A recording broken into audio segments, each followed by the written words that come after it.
Good morning friends, welcome back to my channel. Welcome to ইয়ারএস blog এবং ফ্যামিলিতে তোমাদের সবাইকে স্বাগত। দেখা হচ্ছে নতুন একটা শুরু করছি দেখা হচ্ছে না শুরু করছি নতুন একটা ব্লগ। ইয়ারএস ব্লগে তোমাদের সবাইকে স্বাগত। শুরু করছি নতুন একটা দিন। সকাল 9:30 বাজে, জল এসে গেছে, চাটা খাওয়া কমপ্লিট। আমার হাজব্যান্ড কিন্তু পুজো করতে যাচ্ছে। আজকে কিন্তু ভীষণ ব্যস্ত ও, যেহেতু আজকে শ্রাবণ মাসের শেষ সংক্রান্তি। মনসা পুজো রয়েছে আমাদের বাড়িতেও। মানে পুজো হবে বলতে কি, আমরা মনসা গাছে জল টল দেবো, উপোস টুপোস রয়েছে আজকে আমাদের। তো দেখতে থাকো। আজকে আমার হাজব্যান্ড বেরোচ্ছে পুজো করতে। আজকে কিন্তু আমার বাড়িতে কোনো রান্না বান্না হবে না, ঠিক আছে? তো রান্নার ব্লগ কিছু শ্যুট করতে পারবো না, রান্নার কিছু দেখাতে পারবো না, রান্না হবেও না আজকে বাড়িতে। তো দেখতে থাকো ব্লগটা। আর কি বলবো, এই যে আমার হাজব্যান্ড বেরোচ্ছে পুজো করতে।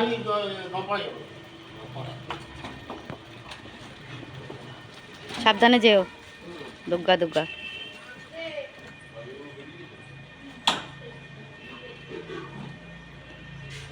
কলে জল পড়ছে দেখো।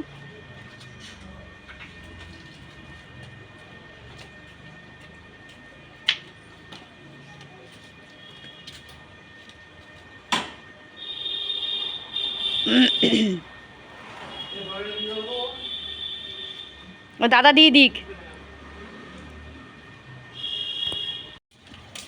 তো ও চলে গেল, আমি এখন ঘরের কাজকর্ম সারবো, পরে আবার আসছি, ঠিক আছে? 9:30 জল এসছে, কাজগুলো সেরে নিই, ঠিক আছে?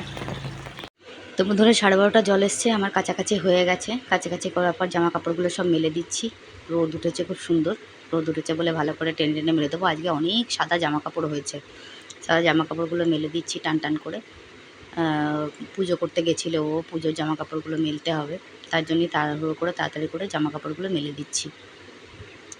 জামা কাপড়গুলো মেলা হয়ে যাক, তারপরে কিন্তু আরও কাজ রয়েছে, সেগুলো দেখতে থাকো। এখন আমি চলে এসেছি জামা কাপড় ভাঁজ করতে। জামা কাপড়গুলো ভাঁজ করে নেব। জামা কাপড়গুলো ভাঁজ করার পর তারপর কিন্তু বিছনা তোলার পালা। জামা কাপড়গুলো এক এক করে ভাঁজ করছি। অনেকগুলো জামা কাপড় ছিল, রোদে শুকনো করা হয়ে গেছে। ওর জামা প্যান্ট ছিল যেগুলো আমি আবার তুলে রাখবো, যেগুলো তুলে রাখার সেগুলো তুলে রাখবো, আর যেগুলো মানে আলনায় রাখার সেগুলো আলনায় রেখে দেবো। তো জামা কাপড়গুলো ভাঁজ হয়ে যাচ্ছে। ভাঁজ করে এবার আমি আলনায় ওগুলোকে গুছিয়ে রাখবো, ঠিক আছে? তো দেখো বন্ধুরা, আমি এসে গেছি আলনায় গোছাতে। যেগুলো আলনায় গোছানোর সেগুলো আলনায় গুছিয়ে রাখবো, আর যেগুলো আলমারিতে তোলার সেগুলো আলমারিতে তুলে রাখবো। গামছাগুলো কিন্তু আমি আলনাতেই রেখে দিই। মানে তারের সামনে মুখের সামনে ঝোলে আমার ওগুলো একদম পছন্দ না, তাই ওগুলো আমি আলনাতে গুছিয়ে রেখে দিই। জামা কাপড়গুলো মানে গামছাগুলো, সরি, গামছাগুলো রেখে দিই গুছিয়ে, ঠিক আছে? তো মোটামুটি আমার ভাঁজ করে রাখা কমপ্লিট হয়ে গেল। এবার আমি যাব অন্য কাজে, ঠিক আছে? দেখতে থাকো তোমরা। এবার বন্ধুরা আমি চলে এসেছি জামা কাপড় বিছনাপাটি তুলতে। বিছনাগুলো ভাঁজ করে নিয়েছিলাম, এবার শুধু ভালো করে বিছনাটাকে ঝেড়ে সুন্দর করে খালি বালিশগুলো সাজিয়ে নেব। আমি আগেই মানে বালাপোষ, তারপরে ধরো মশারি, এগুলো গুছিয়ে নিয়েছিলাম। বাকিগুলো ভালো করে ঝেড়ে ঢেড়ে বিছনা পরিষ্কার করা হয়ে গেছে আমার, ঠিক আছে? মানে ওদিক থেকে রোদটা আসলে না ভালো করে দেখা যায় না, এই জন্য দরজাটা বন্ধ করে দিলাম। বন্ধ করে দিলে এবার তোমরা দেখতে পাবে পরিষ্কার করে, ঠিক আছে? তো বিছনা আমার ঝাড়া হয়ে গেল কমপ্লিট। তো বন্ধুরা, আমার বাসন মাজা হয়ে গেছিলো। তো আমি এখন বাসনগুলো এসেছি গুছিয়ে রাখতে র্যাকের মধ্যে। ওগুলো যেহেতু ওটাকে আমি জল ঝরাতে দিয়ে দিই বাসনগুলোকে, তো বাসনগুলো এখন গুছিয়ে তুলে নেব র্যাকের মধ্যে। র্যাকের মধ্যে গুছিয়ে রাখবো। জল ঝরানো কিন্তু কমপ্লিট হয়ে গেছে, কারণ আমার আজকে অনেক কাজ রয়েছে। আমি খুব তাড়াতাড়ি করছি যাতে কাজটা তাড়াতাড়ি হয়ে যায়, কারণ আমার আজকে পুজো করার রয়েছে, ঠিক আছে? হ্যাঁ, তো মোটামুটি কমপ্লিট হয়ে গেল। দেখো বন্ধুরা, গাছে ফুল তোলা হয়ে গেছে। এই দেখো, গাছের ফুল তোলা হয়ে গেছে। ঠাকুরের জলও রেডি। এই গামছাটা কেচে দিয়েছিলাম ঠাকুরের, এটা নিয়ে যাব ওপরে। আমার হাজব্যান্ড পুজো করে চলে এসছে। এই দেখো, চাল কলা সব এগুলো আছে, এগুলো পরিষ্কার করতে হবে। এটা এখন করব না, সন্ধেবেলা করব। আর যদি মাল আসে তাহলে আর হবে না। আর ছানাটা ফ্রিজে রেখে দিয়েছি, পরে দেখাবো, ঠিক আছে? চলো দেখতে থাকো, কাজকর্ম সারি। পুজো দিতে হবে আজকে, অনেক কাজ রয়েছে, পরে কথা বলছি। তো বন্ধুরা, আমি স্নান টান করে চলে এসেছি মনসা গাছে দুধ আর কলা দিয়ে পুজো দিতে। দুধ কলা ফুল দিয়ে ধূপ দিয়ে আমি ভালো করে পুজো দিয়ে নিলাম। দেখো আমাদের মনসা গাছটা কত বড়, এটা আমার বড় যার ঘরে রয়েছে, ঠিক আছে। এখানেই আমি দুধ কলা দিয়ে পুজো দিয়ে দিয়েছি, ঠিক আছে। এখানে ওই সরার মধ্যে দুধ কলা দেওয়া রয়েছে, পুজো দেওয়া কমপ্লিট। তারপরে আমি ওপরে ঘরে চলে এসেছিলাম পুজো দিতে। হাজব্যান্ড যেহেতু বাড়িতে নেই, আজকে পুজো আমাকেই দিতে হয়েছে, তো আমি ওপরের ঘরেও এসে পুজো দিয়ে নিয়েছি। পুজো দিয়ে জপ টপ করে আমার পুজো দেওয়া কমপ্লিট হয়ে গেছে, ঠিক আছে। দেখে নিয়েছো সুন্দর করে পুজো দিয়েছি। আমার পুজো কেমন হয় আমি জানি না, সেটা তোমরাই বলতে পারবে। আমার হাজব্যান্ড নারায়ণটা স্নান করিয়ে পুজো দিয়ে গেছিলো, আমি বাকি পুজোগুলো দিয়ে নিয়েছি, ঠিক আছে। ওদিক দিয়ে রোদ ঢুকছিল বলে পর্দাটা দিয়ে দিয়েছি, লাইটটা ধরিয়ে দিয়েছি, নাহলে অন্ধকার লাগবে, তোমরা কিছু দেখতে পাবে না, ঠিক আছে। তো আমার পুজো দেওয়া কমপ্লিট হয়ে গেছে। নিচের ঘরেও আমি পুজো দিয়ে নিয়েছি বন্ধুরা, নিচের ঘরে পুজো দেওয়া হয়ে গেছে। গাছটা কি সুন্দর সতেজ লাগছে, ঠিক আছে। পুজো দেওয়া আমার কমপ্লিট। গুড ইভিনিং বন্ধুরা, এখান থেকে শেষ করেছি, এখান থেকে শুরু করলাম। গুড ইভিনিং, গুড ইভিনিং বন্ধুরা, গুড ইভিনিং। অনেকক্ষণ আগেই হয়ে গেছে, সন্ধে দেওয়া, জল ভরা, চা খাওয়া হয়ে গেছে। আমার হাজব্যান্ড এখনও আসেনি, সেই দুপুরবেলা গেছে পুজো করতে, এখনও আসেনি। আমি মাল নিয়ে বসে পড়েছি মাল করতে। দেখো আজকে মাল এসছে, আজকে মাল এসছে এই কালারের, ব্লু কালারের মাল এসছে, দেখেছো, ব্লু কালারের মাল। এই যে ফিতে, এই যে পাতা, এখনও রেডি করা হচ্ছে। বন্ধু গরম করতে বসিয়েছি, গরম হলেই এই যে আঠাও দিয়ে দিয়েছে, চেন দিয়ে দিয়েছে, পাথর রয়েছে। আর ওই মালগুলো আগের দিন করেছিলাম, ওই 1 প্যাকেট মাল হয়েছে, আর এখানে 1 প্যাকেট মাল আছে। তো মালগুলো কমপ্লিট করি, কালকে যদি আবার মাল আসে। এবারে কিন্তু মালের বাজারটাও খারাপ হলো, পুজোর সময় জানি না কত টাকা পাবো, যা পাই তোমাদেরকে দেখাবো, ঠিক আছে। খুব আশা করেছিলাম হয়তো একটু বেশি টাকা পাবো, পুজোর সময় টাকা পেলে একটা হাত খরচা হয়। আমি কিন্তু আমার জন্য বেশি কিছু কিনি না, জানো তো। খুব কম জিনিস কিনি, কিছুই কিনি না বলতে গেলে। আর শাড়ি ফাড়ি তো নিয়েই নিই, কেননা শাড়ি বৌদি দিয়েছে একটা শাড়ি, তো ওইভাবে হয়ে যায়, কিছু কেনা হয় না। দেখা যাক কী হয়, ঠিক আছে। চলো দেখতে থাকো, মালটাল করি। কাকা আসুক, কাকা এখনও আসেনি, তো সারাদিন পর না খুব ক্লান্ত হয়ে যাবে গো। ও সেই ভোর 5:30টায় উঠে বেরিয়েছে, ওদের বাড়িতে আবার জল ভরতে যেতে হয়। ও গেছিলো জল ভরতে গঙ্গায়, মুকুন্দনগর ঘাটে, ওখান থেকে ঘটে করে জল ভরে নিয়ে এসছে। আসার পর একটুখানি চা ফা খেয়ে চলে গেছে পুজো করতে। তোমাদের দেখালাম গ্রামে গেছিলো, গ্রামে গিয়ে ওই যে দেখালাম চাল টাল ছানা ফানা নিয়ে এসছে। পুজো টুজো করে এসে 2 সেকেন্ড দাঁড়ায়নি, আবার ড্রেস ফ্রেস চেঞ্জ করে, মানে ওগুলো ঘেমে গেছে, ঘাম টামগুলো চেঞ্জ করে গা ফা ধুয়ে আবার দৌড়েছে ওই বাড়িতে পুজো করতে। পুজো করতে গেছে, তখন বাজে কটা, 1:30 পৌনে 2 বাজে। ওই যে গেছে পুজো করতে, এখনও বাড়ি ফেরেনি, একদম আরতি টারতি করে বাড়িতে আস্তে আস্তে সেই 9:30 10টা বাজবে। তারপরে এসে না ও শরীরটা ছেড়ে দেবে। সারাদিন খাওয়া নেই দাওয়া নেই, কিচ্ছু নেই ওর আজকে। খুব পরিশ্রম হয়েছে, আজকেও পরিশ্রম হবে, সামনে শনিবারও পরিশ্রম হবে। সামনে শনিবার বারের পুজো তো স্টার্ট, ভাদ্র মাসের। খুব কষ্ট হয়েছে ওর আজকে। আজকে আসুক দেখি, আজকেও ক্যামেরার সামনে একদম আসবে না, এমনি আসতে চায় না, তার মধ্যে আজকে তো ঠিক আছে। চলো দেখতে থাকো, পরে কথা হচ্ছে। হ্যালো ফ্রেন্ডস, তো আমি এখন তোমাদেরকে গুড নাইট বলতে এলাম। সন্ধ্যেবেলা থেকে মাল করছিলাম, তোমরা দেখেছো। মালের কিন্তু আজকে প্যাকেট হয়নি, কারণ মাল আজকে যাবে না। আজকে শনিবার, কালকে রবিবার, কালকে মাল যাবে, কালকে প্যাকেট করে জমা দিতে হবে। আজকের মালটা পুরোটা কমপ্লিট করে রাখলাম, যেহেতু শনিবার দিনকে রবিবার দিনকে মাল যাবে, তো কালকেই মাল একদম ফুল প্যাকেট হবে। এবং কালকে আবার যদি মাল আসে, সেই মালগুলো আমাকে আবার করতে হবে, করে আবার জমা দিতে হবে, ঠিক আছে। তো যার জন্যে আমি পুরো মাল কমপ্লিট করে তারপরে উঠলাম, উঠে শর্ট ভিডিও করে তারপর আমি তোমাদের সামনে গুড নাইট বলতে আসলাম। আমি 2 দিন পর পর ভাত খাইনি, তো শরীরটা এই জন্য একটুখানি উইক আছে, দুর্বল লাগছে আর কি, অ্যাকচুয়ালি আর কিছুই না। দেখো, ভাত যদি আমি নুন দিয়ে চটকে ভাত খাই, তবুও তো আমি ভাত খাই। ভাতটা খেলে আমার শরীরের মধ্যে একটু এনার্জি আসে। তো যেহেতু শরীরে এখন এনার্জি লস লাগছে, তাই জন্যে আর কি শরীরটা ঠিক লাগছে না। আর মন মেজাজটাও 2 দিন ধরে একটু খারাপ আছে, যার জন্যে কী বলবো তোমাদের, ঠিকঠাক লাগছে না শরীরটা। পরের কথায় পরে আসছি, আগে আসি কমেন্টের পালায়। প্রথমে কমেন্ট আমি পড়বো সুদীপ্তার। সুদীপ্তা আমাকে কমেন্ট করেছে যে আমি আর আমার হাজব্যান্ড দুজনেই একাদশী করি। আমরা শুধু সাদা তরকারি, বাদাম সেদ্ধ আর ফল খাই, লুচি সুজি খাই না।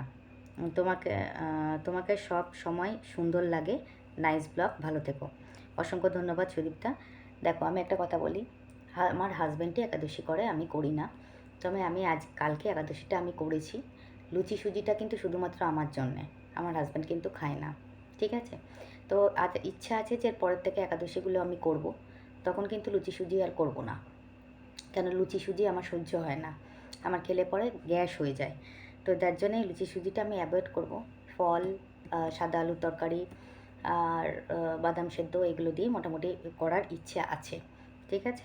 তো খুব ভালো লাগলো তোমার ভিডিও কমেন্টটা পড়ে। Thank you so much. রূপাদি আমাকে কমেন্ট করেছে, দিদি অনেক লাভ ব্রেক পাঠিয়েছে। Thank you so much Rupa, এত সুন্দর কমেন্ট করার জন্যে।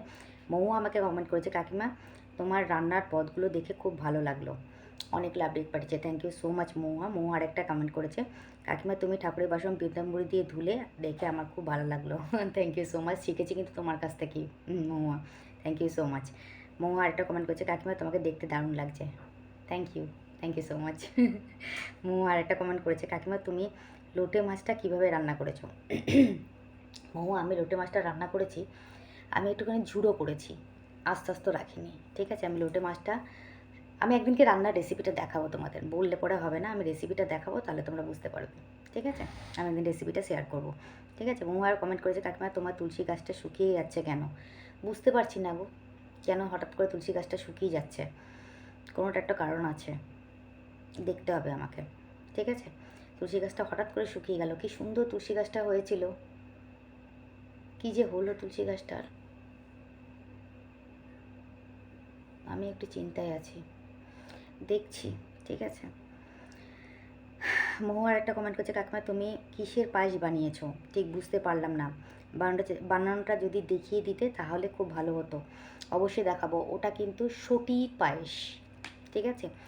সামনে একাদশীতে যখন আমি সটির পায়েস আবার বানাবো, তখন অবশ্যই তোমাদের দেখাবো। ওটা কিন্তু কোনো চালের পায়েস না, বা সিমুয়ের পায়েস না, ওটা সটির পায়েস। সটিটা কী জিনিস সেটাও তোমাদের দেখাবো সামনে একাদশীতে, এবং কিভাবে করতে হয় সেটাও তোমাদের দেখিয়ে দেবো, ঠিক আছে? লোটে মাছ এবং সটি এই দুটো আলাদা আলাদা দিনে তোমাদের আমি দেখিয়ে দেবো রেসিপিটা, ঠিক আছে?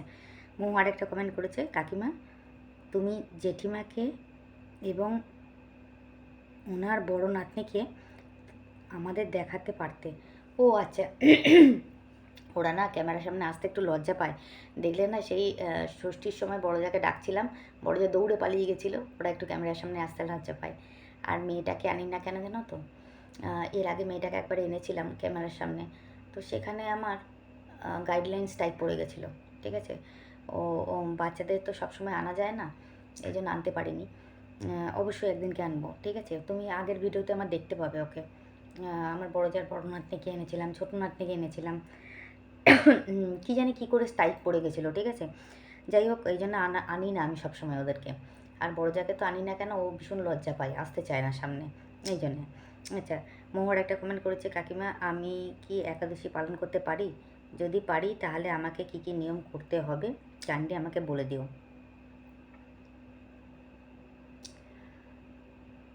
আচ্ছা, এটা আমি আমার হাজব্যান্ডের কাছ থেকে আগে শুনে নিই, তারপর আমি তোমাকে জানাবো, আমি কালকের ভিডিওতে তোমাকে বলে দেবো, ঠিক আছে? কারণ আমি যতদূর জানি একাদশী একা করা যায় না, সদবারা অন্তত একা করতে পারে না, হাজব্যান্ড ওয়াইফ দুজনে মিলেই করতে হয়, আমি যতদূর জানি। যে যদি হাজব্যান্ড একাদশী করে তাহলে ওয়াইফও করতে পারবে, আর যদি হাজব্যান্ড না করে ওয়াইফ একা করতে পারবে না, সে যদি সদবা হয়ে থাকে। আর বিধবাদের ক্ষেত্রে তো আলাদা ব্যাপার, সেটা জানোই। যেমন ধরো সুদীপ্তার কথা বলছি, সুদীপ্তা কিন্তু ওর হাজব্যান্ড আর ও দুজনে একসঙ্গেই করে, ঠিক আছে? আমার হাজব্যান্ড যদি করে আমিও করতে পারি, কোনো অসুবিধা নেই, করলে করলাম, না করলে না করলাম, সেটা আমার ওপর ডিপেন্ড করছে। আর যদি আমার হাজব্যান্ড না করে আমি একা করতে পারবো না একাদশী, আমার যতদূর মনে হয় এই নিয়মটাই আছে। তবুও আমি তোমাদের কাকার কাছ থেকে শুনে তোমাকে কিন্তু জানিয়ে দেবো, ঠিক আছে? তাহলে অসংখ্য ধন্যবাদ, খুব ভালো ভালো কমেন্ট করেছো, প্রত্যেকটা কমেন্ট আমার ভালো লেগেছে। মোহর কমেন্ট, সুদীপ্তার কমেন্ট, রূপার কমেন্ট, প্রত্যেকের কমেন্টই আমার ভালো লাগে, খুব ভালো লাগলো কমেন্টগুলো পড়ে। অসাধারণ comment, thank you so much এত সুন্দর কমেন্ট করার জন্যে। এবার আমি আরেকটা কমেন্টের পালায় আসবো। সেটা হচ্ছে আমার আগের ভিডিওতে বোধহয় আমি গতকালে যে ভিডিওটা পোস্ট করেছিলাম সেখানে মনে হয় মৌহা আমাকে কমেন্ট করেছিল অনেক পরে, নাকি না, না না মৌহার কমেন্টটা পড়েছি। আচ্ছা, যাই হোক, আমাকে শর্ট ভিডিওতে একজন কমেন্ট করেছে, মনে হয় সেটা হচ্ছে কোন ভিডিওটায় আমি ঠিক বুঝতে পারছি না, কোন শর্ট ভিডিওটায় আমাকে কমেন্ট করেছে আমি ঠিক বুঝতে পারছি না।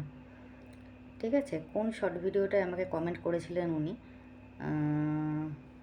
এক সেকেন্ড আমি একটু দেখে নিই। আমি বুঝতে পারছি না যে কোন শর্ট ভিডিওটায় উনি আমাকে কমেন্ট করেছেন, তবে কমেন্টটা পড়ে আমার অ্যান্সারটা দেওয়া উচিত বলে আমার মনে হলো, তাই জন্যেই কিন্তু আমি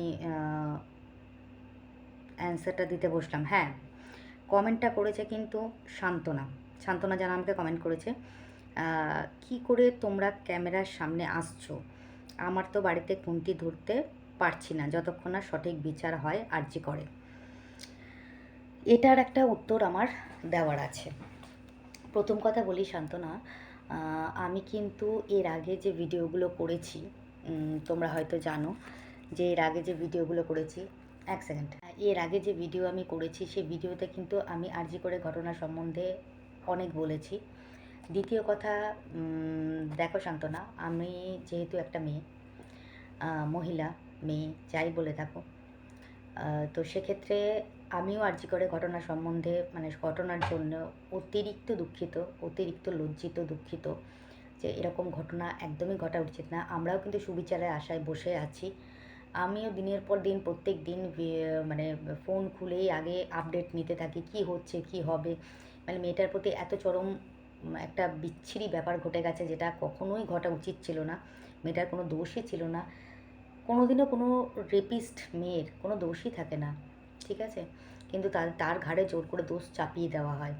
কোনো রেপিস্ট মেয়েরই কিন্তু কোনো দিনও সুবিচার হয় না, খুব রেয়ার হয়, ঠিক আছে। এর আগের ভিডিওতে আমি বলেছি, তুমি হয়তো দেখোনি, ভিডিওটা স্কিপ করে গেছো, একটু দেখে নিও ভিডিওটা, অবশ্যই জানতে পারবে।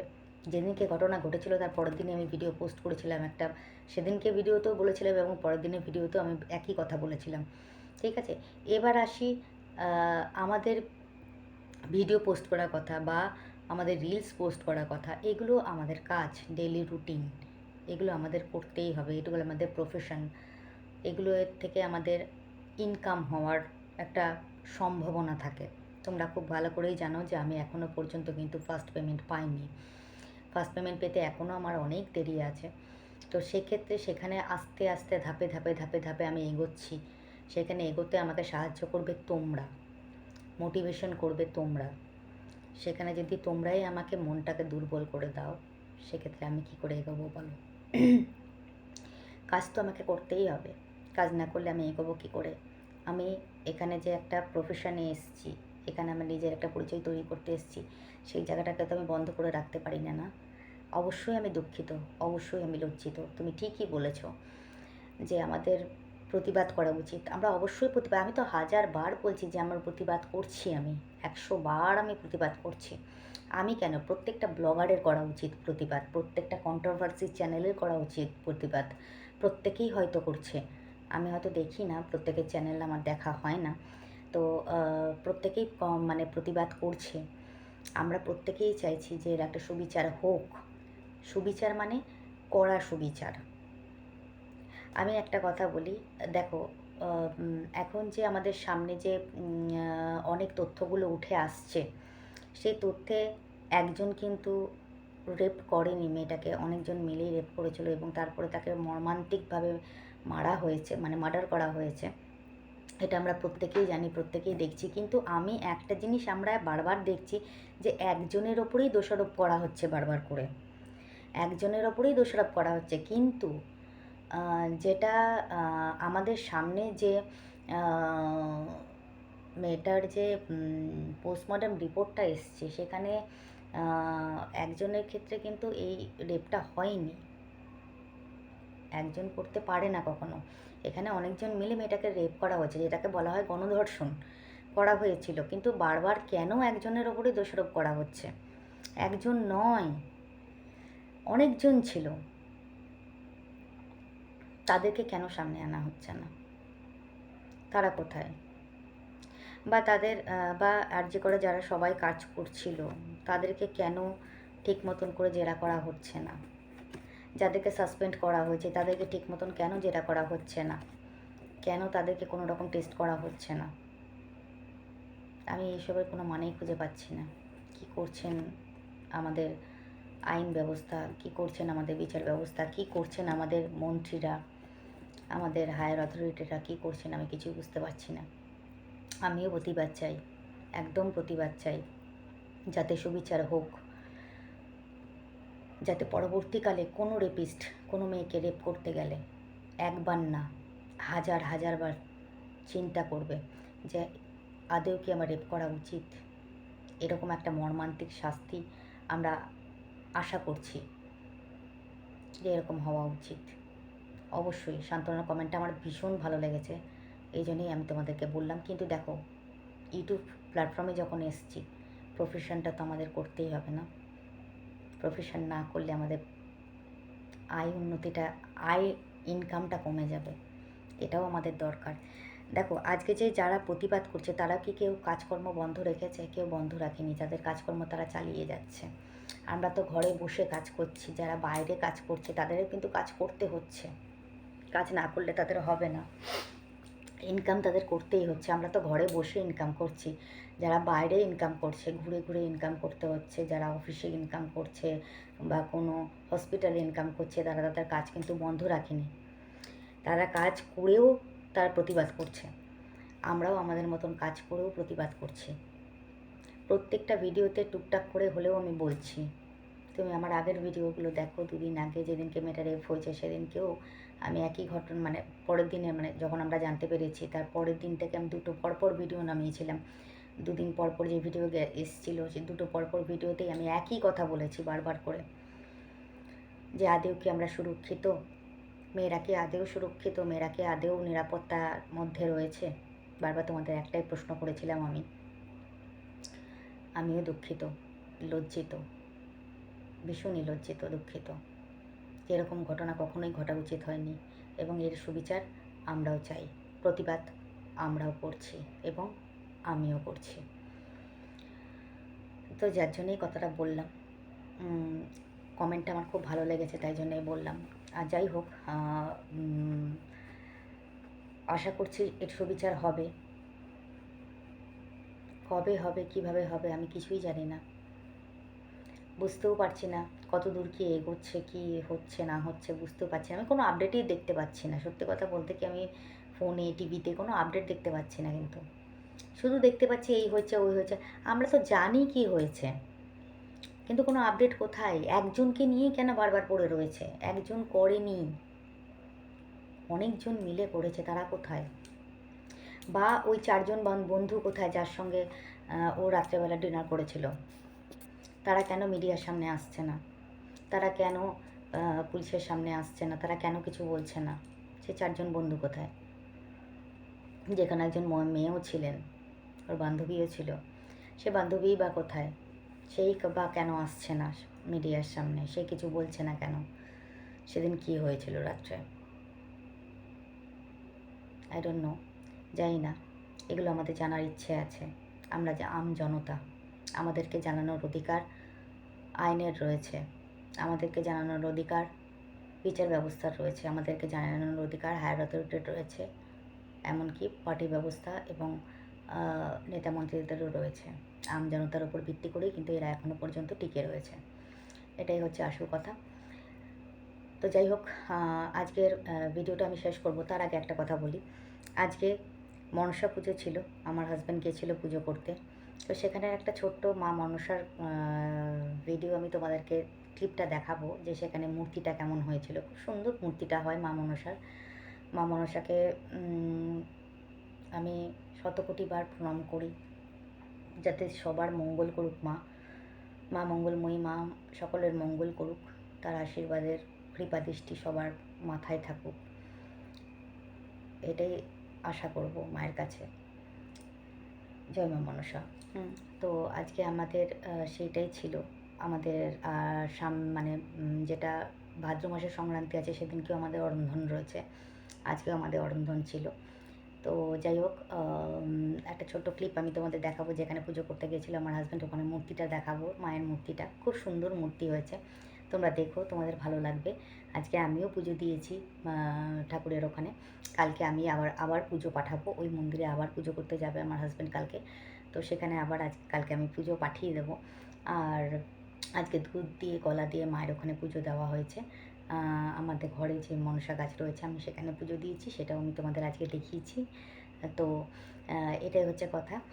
তো যাই হোক, অনেক রাত হলো, এবার ভিডিওটা আমি এন্ড করব। তো আজকের মতন সবাইকে শুভরাত্রি, সবাই ভালো থাকুক, সুস্থ থাকো, নিজেদের খেয়াল রেখো, পরিবারের সকলের খেয়াল রাখো। যারা আমাকে সাবস্ক্রাইব করেছো তারা আমার ভিডিওটা একটু দেখো প্লিজ। বারবার বলছি, কোনো প্রবলেম হলে আমাকে একটুখানি বলো যে আমার কোথায় কোন জায়গায় কী প্রবলেম হচ্ছে, তাহলে পরে আমি আমার প্রবলেমটাকে সলভ করার চেষ্টা করব। একটুখানি আমার পাশে থেকো, আমাকে একটু ভালোবাসা দিও, তোমাদের সাপোর্ট ছাড়া আমি কিছুই করতে পারবো না। তো যার জন্যে একটু সাপোর্ট করো। যারা সাবস্ক্রাইব করছো তারা অবশ্যই চ্যানেলটাকে লাইক কমেন্ট শেয়ার করো, আর যারা সাবস্ক্রাইব করনি তারা অবশ্যই সাবস্ক্রাইব করে চ্যানেলটা সাবস্ক্রাইব করে বেল আইকনটা একটু প্রেস করে দিও যাতে নোটিফিকেশানটা তোমাদের কাছে আগে আসে।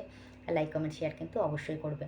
তো আজকের মতো চ্যানেলটা বলছি, আজকের মতো ব্লগটা এখানেই আমি শেষ করব। সকলে ভালো থেকো, দেখা হবে নেক্সট ব্লগে। তো আজকের মতন শুভরাত্রি, টাটা। আর একটা কথা, এর আগের ব্লগে বলেছি, এখনও বলছি, নিজেদের সুরক্ষা নিজেদের করতে হবে, নিজেদের প্রতিবাদ নিজেদের করতে হবে, নিজেদের সুরক্ষা নিজেদের করতে হবে। মানে রাস্তাঘাটে যেখানেই বিপদে পড়বে, কর্মক্ষেত্রে যেখানেই বিপদে পড়বে, নিজের বাড়িতে যেখানেই বিপদে পড়বে, প্রোটেস্ট করবে, অবশ্যই প্রোটেস্ট করবে। নিজেদের প্রোটেস্ট নিজেই করতে হবে, না কোনো আইন ব্যবস্থা তোমাকে সাপোর্ট করবে, না আদার্স কেউ তোমাকে সাপোর্ট করবে, নিজের প্রোটেস্ট নিজে করতে হবে। প্রোটেস্ট করার মতন ধৈর্য শক্তি তোমাদের রাখতে হবে। নারী কিন্তু মা কালী মা দুর্গার জাত, মায়ের জাত, ঠিক আছে? তো সেই ক্ষমতা তোমাদের রাখতে হবে। সবাই নিজেদের মতো নিজেরা খেয়াল রেখো, পরিবারের সকলকে খেয়াল রেখো, ভালো থেকো, সুস্থ থেকো, শুভরাত্রি, নমস্কার, টাটা।